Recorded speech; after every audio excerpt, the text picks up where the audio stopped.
బాగున్నానండి. క్షమించండి, మిమ్మల్ని ఎప్పుడు చూసినట్టు లేదు. మీరెవరో గుర్తు రావడం లేదు. నా పేరు ప్రభావతి. నీ గురించి నాకు తెలుసమ్మా. నా గురించి నీకు తెలీదు. నువ్వు మాకు బాగా కావాల్సిన దానివి, కానీ కుదరలేదు. మీరేం మాట్లాడుతున్నారో నాకు అర్థం కావడం లేదు. ముందు మీరెవరో చెప్పండి. నీ బెస్ట్ ఫ్రెండ్ సత్య వాళ్ళ అమ్మని. మై గాడ్, మీరు సత్య వాళ్ళ అమ్మనా? అవునమ్మా. మిమ్మల్ని ఇదివరకు చూడలేదు కదా, అందుకే మీ గురించి నాకు తెలీదు. I'm really very sorry. పర్వాలేదమ్మా. అవును, మీరు నన్నెలా గుర్తుపట్టారు? ఎలా అంటే, నీ ఫోటో మా ఇంట్లో ఉంది కాబట్టి. వాట్? నా ఫోటో మీ ఇంట్లో ఉందా? అవునమ్మా.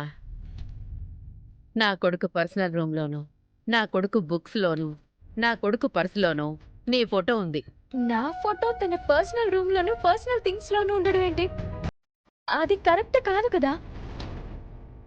పెళ్ళైన వాడు తన వైఫ్ ఏమనుకుంటుంది? ఈ విషయం నాకు తెలీదు. తెలుసుంటే తిట్టుండేదాన్ని. చూడమ్మా, వాడి గురించి నీతో కొన్ని విషయాలు చెప్పాలి. సమయం మించిపోయింది, ఒరిగేదేముండదు. కాని చెప్పుకుంటే మనసులోని భారం కొంతైనా తగ్గుతుంది అన్న ఆలోచనతో చెప్తున్నాను.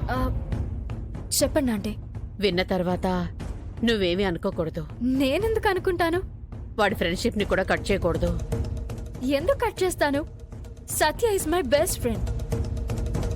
నన్ను ప్రాణాపాయం నుండి సేవ్ చేశాడు కదా.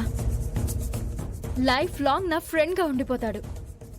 మీరు చెప్పండి, పర్లేదు. ఆ, సత్య ఒక అమ్మాయిని ప్రేమించాడు. మీరు కాలేజీలో చదువుతున్నప్పుడు ప్రేమించాడు.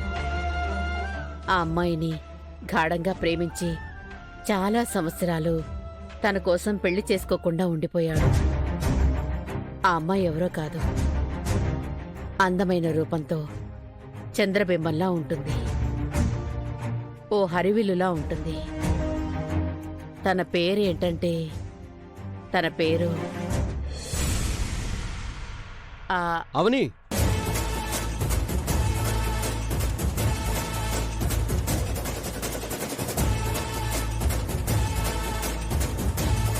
హాయ్ అవని. హాయ్.